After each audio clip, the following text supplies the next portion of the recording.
وادخلي جنتي. بسم الله الرحمن الرحيم.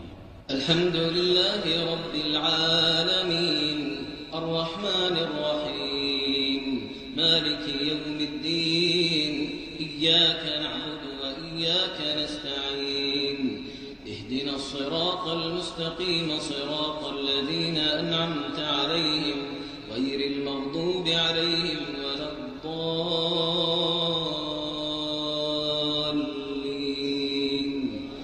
آمين. اللهم اغفر لموتى المسلمين الذين شهدوا لك بالوحدانية ولنبيك بالرسالة وماتوا على ذلك. اللهم اغفر لهم وارحمهم وعافهم واعف عنهم وأكرم نزلهم ووسع مدخلهم واغسلهم بالماء والثلج والبرد ونقهم من الذنوب والخطايا كما ينقى الثوب الأبيض من الدنس.